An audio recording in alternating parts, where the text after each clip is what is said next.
Good morning to all the students of class 6। आज जो है मैं आप लोगों को पढ़ाने वाला हूँ आप ही के बुक का एक्सरसाइज का फर्स्ट लेसन जो है मैटर एंड इट्स नेचर।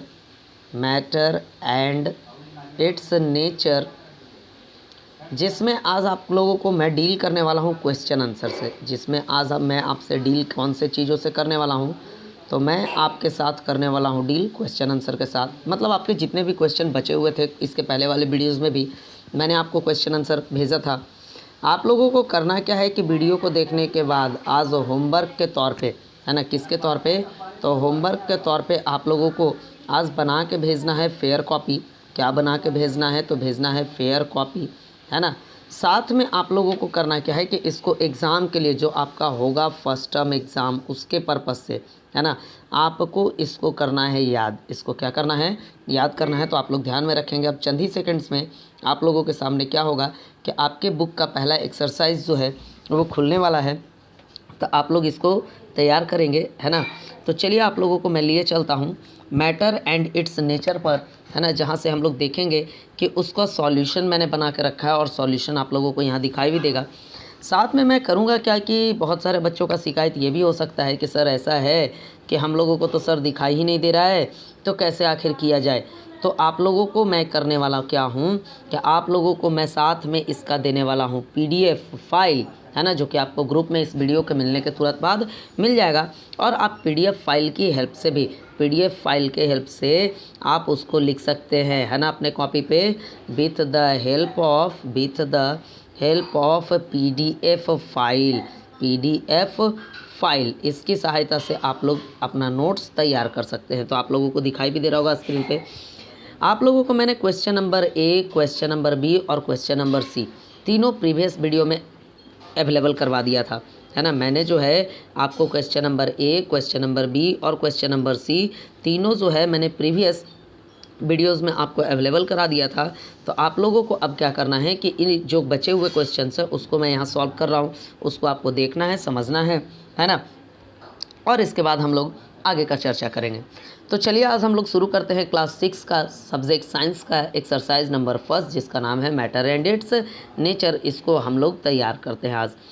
पहले जो है डी नंबर क्वेश्चन है कि कंप्लीट द फॉलोइंग। यहाँ पे आप देख सकते हैं लिखा हुआ है कंप्लीट द फॉलोइंग। आप लोगों को आपके स्क्रीन पे दिखाई दे रहा होगा, है ना। मतलब कहीं ना कहीं ब्लैंक स्पेस है, जैसे देखिए यहाँ यहाँ यहाँ यहाँ यहाँ, तो इन सभी जगहों पे मैंने आंसर ऐसे भर दिया है, आप लोग को दिखाई भी देगा। आप लोगों को करना क्या है कि कॉपी पे लिखने के दौरान आप लोग वीडियो को पॉज कर लें। वीडियो को क्या कर लें, पॉज कर लें, और पॉज करके आप आसानी से देख सकते हैं। एक चीज़ और, वीडियो को पूरा देखें। वीडियो को पूरा देखिएगा तो क्वेश्चन आंसर आपको समझ में आएगा, है ना।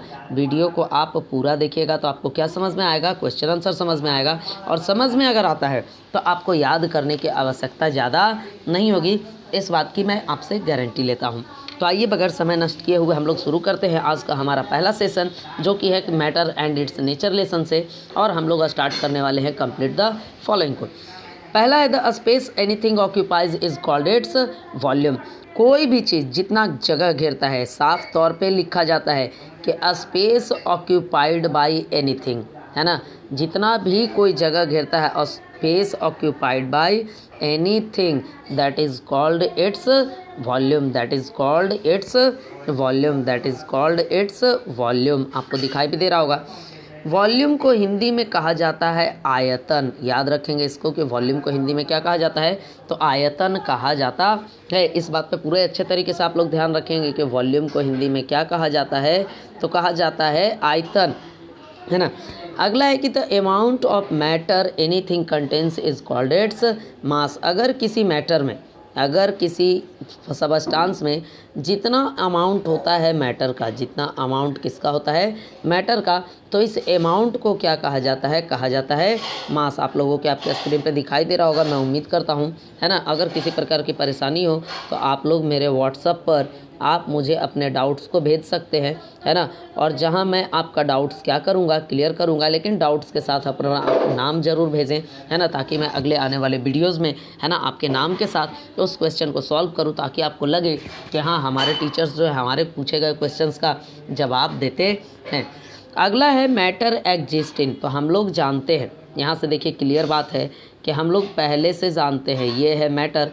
मैटर का कितना स्टेट हम लोगों को पढ़ना है, 3 स्टेट पढ़ना है। पहला होता है सॉलिड, दूसरा होता है आपका लिक्विड और तीसरा होता है आपका कौन सा, तो वो होता है गैसियस स्टेट या गैस भी उसको बोलते हैं। तो देखिए मैंने यहाँ भर दिया है सॉलिड, लिक्विड एंड गैस। अगला है the melting point of a solid is same as the freezing point of the corresponding liquid. इसको आपको समझने के लिए कुछ मैं चीज़ें समझाता हूँ। आप जानते हैं कि आइस जो होता है वो मेल्ट करता है कितने पर, तो वो करता है 0 डिग्री सेल्सियस पर। ये हो गया बात आइस का।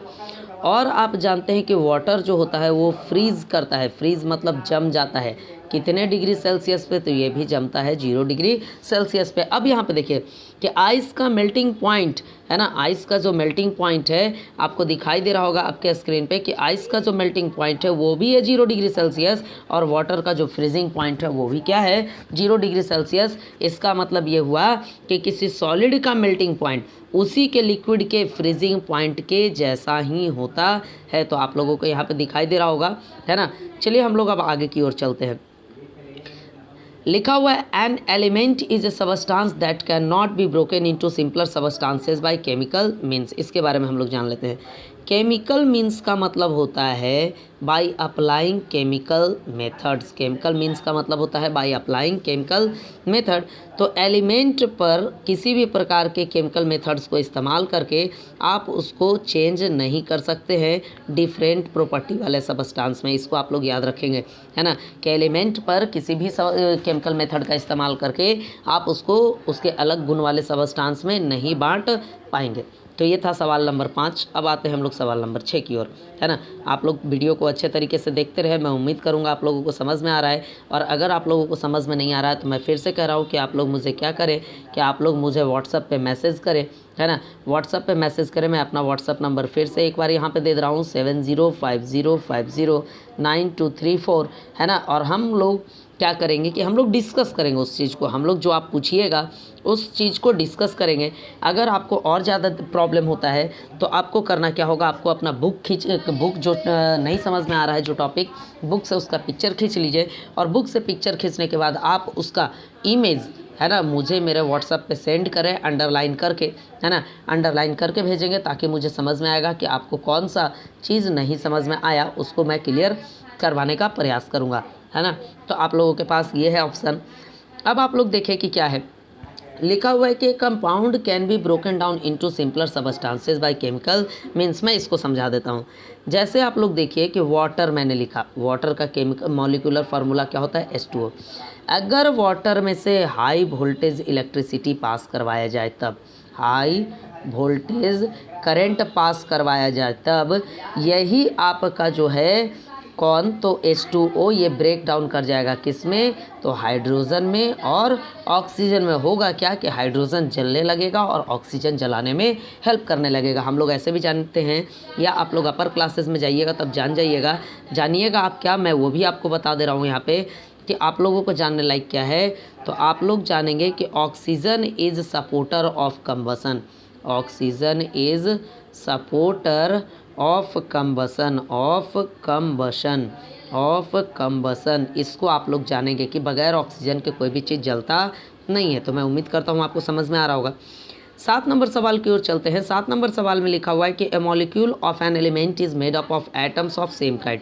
एलिमेंट का जो मॉलिक्यूल होता है, मॉलिक्यूल किसका, तो एलिमेंट का, है ना, ये एक ही प्रकार के एलिमेंट से बना हुआ होता है। जैसे H2, है ना, N2, जैसे O2, है ना, ये सब एक ही प्रकार के एलिमेंट से बना हुआ है। तो इसको आप लोग समझ लें।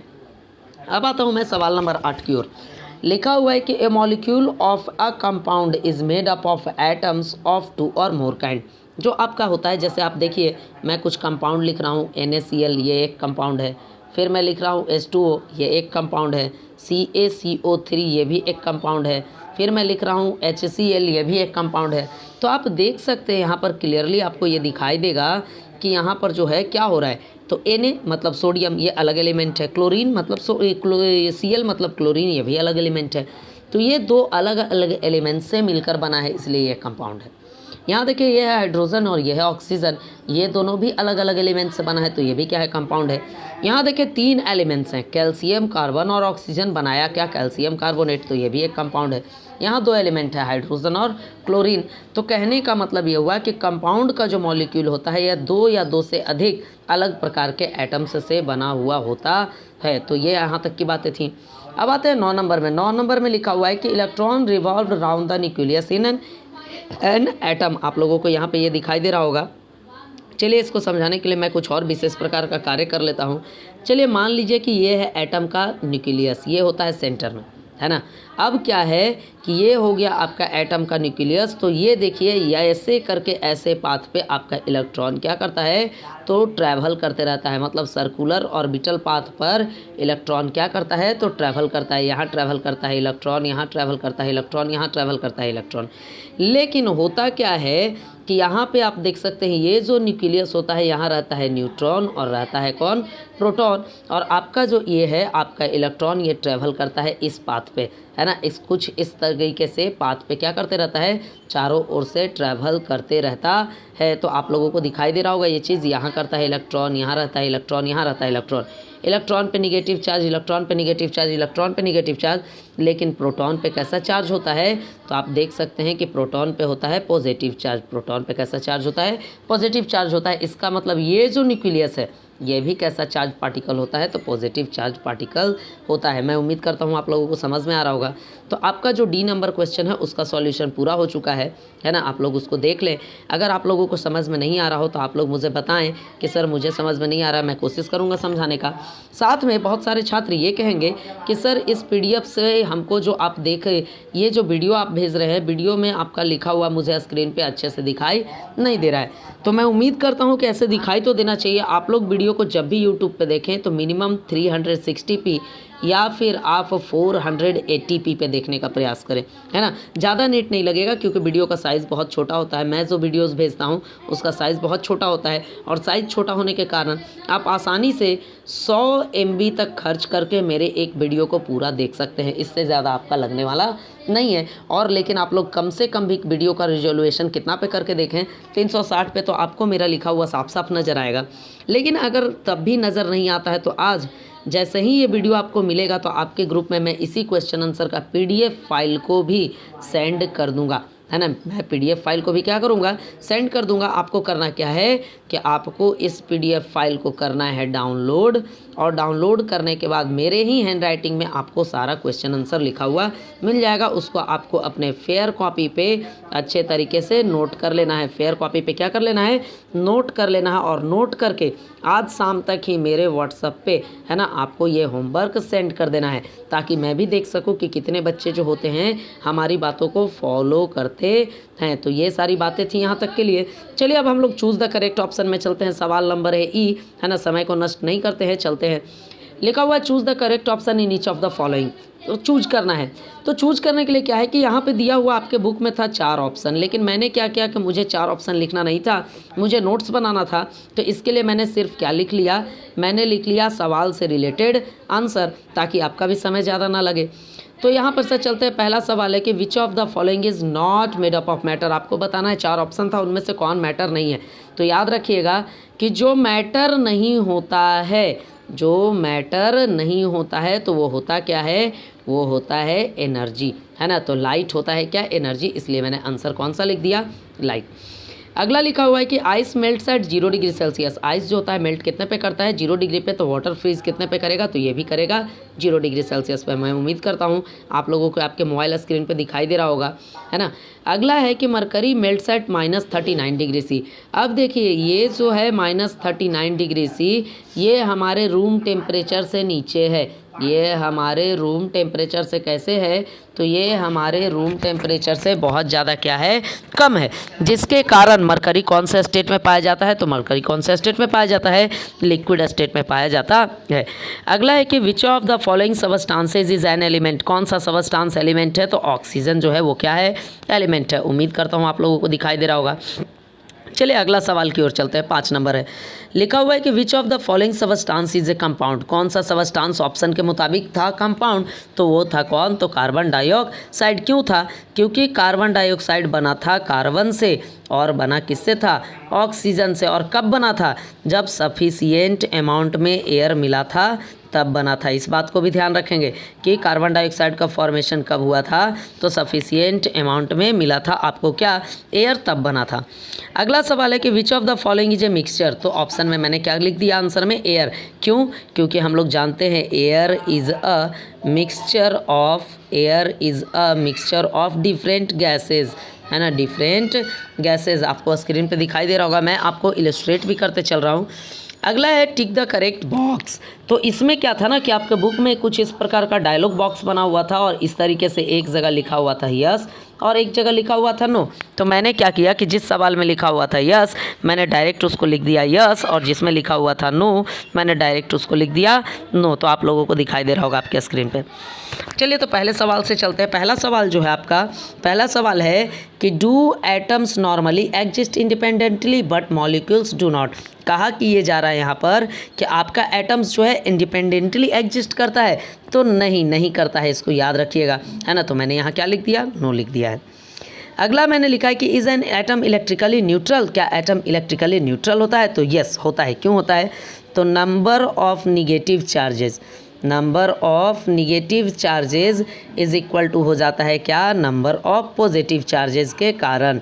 आप लोग देख सकते हैं, मैं आपका स्क्रीन पे भी लिख रहा हूँ कि नंबर ऑफ निगेटिव चार्ज जो होता है नंबर ऑफ पॉजिटिव चार्ज के बराबर हो जाता है, जिसके कारण आपका एटम जो होता है वो हो जाता है कैसे, तो हो जाता है इलेक्ट्रिकली न्यूट्रल हो जाता है। तो आप लोगों को ये चीज़ें दिखाई दे रही होगी, मैं उम्मीद करता हूँ। अगला सवाल है कि does the proton have a negative charge. तो मैंने लिखा आंसर नो। क्यों? क्योंकि प्रोटॉन के पास कैसा चार्ज होता है, तो प्रोटॉन के पास आपका पॉजिटिव चार्ज होता है। आप लोगों को आपके स्क्रीन पे दिखाई दे रहा होगा। अगला सवाल है कि is the neutron an electrically charge particle. तो मैंने आंसर क्या लिखा है, नो। याद रखिएगा आप लोग भी यहाँ पे कि न्यूट्रॉन जो होता है वो होता है हमेशा न्यूट्रल, मतलब इसके पास कोई भी चार्ज नहीं होता है ना। यहाँ पे किसी भी प्रकार का कोई चार्ज नहीं होता है, मतलब यहाँ पे हम इसको लिख सकते हैं क्या, तो नो चार्ज लिख सकते हैं। तो ये सारी बातें थी। अगला है do all non metals exist in gaseous state. तो मैंने फिर लिखा है जवाब में नहीं। यहाँ पे आप देख सकते हैं मैंने जवाब में क्या लिख दिया है, नहीं। क्यों? क्योंकि जैसे देखिए सल्फर, है ना, ये मैंने लिखा सल्फर, ये सॉलिड स्टेट में पाया जाता है। फिर मैं लिख देता हूँ कार्बन, ये भी कौन सा स्टेट में पाया जाता है, सॉलिड स्टेट में पाया जाता है। फिर मैं लिख रहा हूँ क्लोरीन, ये भी कौन सा स्टेट में पाया जाता है, सॉलिड स्टेट में पाया जाता है। तो बहुत सारे नॉन मेटल्स ऐसे हैं जो सॉलिड स्टेट में पाए जाते हैं। अगला जो है कि लिखा हुआ है willow each of the following, है ना, willow etch substances in the first column write letters. इसको कह रहा है ABC को, इसको क्या कह रहा है सवाल, तो इसको सवाल कह रहा है लेटर्स, है ना। इसके बाद आप देख सकते हैं कि लिखा हुआ है एंड लेटर्स एंड नंबर्स। तो इसको कह रहा है सवाल नंबर्स, है ना। इसको सवाल क्या कह रहा है, तो कह रहा है नंबर्स कह रहा है। आप लोगों को अच्छे से दिखाई दे रहा होगा। तो कह रहा है to the other column to match one has been done for you. ये सवाल जो आपका था ये बनाया हुआ था, बुक में भी आप लोग देख सकते हैं कि बना हुआ है ना। इसके साथ मैंने कुछ नहीं किया। तो सवाल समझते हैं। सल्फर था और लिख दिया था यहाँ बी का मतलब क्या होता है, नॉन मेटल, और वन का मतलब क्या होता है, सॉलिड। तो इसीलिए ऐसा लिखा हुआ है यहाँ पर। तो उसी तरीके से यहाँ पे है कार्बन डाइऑक्साइड। तो कार्बन डाइऑक्साइड क्या है, कंपाउंड। तो मैंने क्या लिख दिया, C। और कौन सा स्टेट में पाया जाता है, तो गैसियस में। तो मैंने लिख दिया 3। आप लोगों को आपके स्क्रीन पे दिखाई दे रहा होगा। इसके बाद है क्लोरीन। तो क्लोरीन है नॉन मेटल। तो क्लोरीन के लिए मैंने लिख दिया B। और पाया कैसे स्टेट में जाता है, तो पाया जाता है सॉलिड में। तो इसके लिए मैंने लिख दिया 1। आप लोगों के स्क्रीन पे दिखाई दे रहा होगा। अब थोड़ा सा ऊपर चलते हैं हम लोग। अब जो है लिखा हुआ है मरकरी, है ना। यहाँ से हम लोगों को देखना है कि लिखा हुआ क्या है कि मरकरी जो होता है वो होता है मेटल। मरकरी क्या होता है मेटल। और पाया जाता है कौन से स्टेट में, तो ये पाया जाता है लिक्विड। तो मेटल के लिए जो हम वर्ड की लेटर इस्तेमाल किए वो था A, और लिक्विड के लिए जो इस्तेमाल किए वो था 2। तो यहाँ मैंने क्या भर दिया, A2 मैंने भर दिया है। आप लोगों को दिखाई दे रहा होगा यहाँ पर। अगला है कॉपर। तो कॉपर भी क्या है, कॉपर भी है एक प्रकार का मेटल। कॉपर भी एक प्रकार का क्या है, तो वो है मेटल, है ना। और कॉपर पर भी पाया जाता है, तो कौन से स्टेट में पाया जाता है, ये पाया जाता है सॉलिड में। तो मेटल के लिए मैंने इस्तेमाल किया A, और सॉलिड के लिए मैंने इस्तेमाल किया कौन सा, तो सॉलिड के लिए मैंने इस्तेमाल किया है यहाँ पे 2, है ना। मैं एक बार देख लेता हूँ कि सही में 2 है ना, मुझे लग रहा है थोड़ा सा डाउट नहीं। तो देखिए यहाँ पे मैंने गलती कर दिया है, कॉपर के जगह पे मैंने 2 लिखा है जो कि लिक्विड हो गया। आप लोग इसको सुधार लेंगे सभी छात्र। यहाँ पे 1 होगा, यहाँ पे क्या होगा 1, मैंने गलती से लिख दिया है ऐसा। आप लोग यहाँ पे सुधार लें, यहाँ पे क्या होगा, तो यहाँ पे होगा 1। यहाँ पे आप लोग सुधार लेंगे सभी बच्चे, है ना। आप लोग यहाँ पे सुधार लेंगे अगर मेरी वीडियो को अच्छे तरीके से देख रहे हैं। तो यहाँ पे गलती से मुझसे क्या लिखा गया है, तो यहाँ पे लिखा गया है 1, है ना।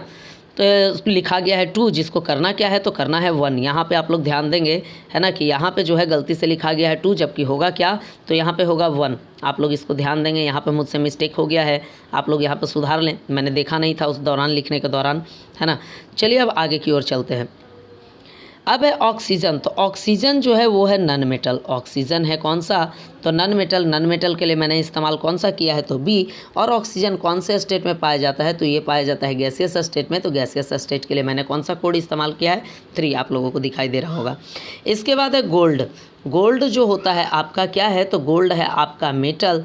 तो मेटल के लिए जो मैंने लेटर इस्तेमाल किया वो है ए, और 1 के लिए जो मैंने इस्तेमाल किया वो है सॉलिड, है ना।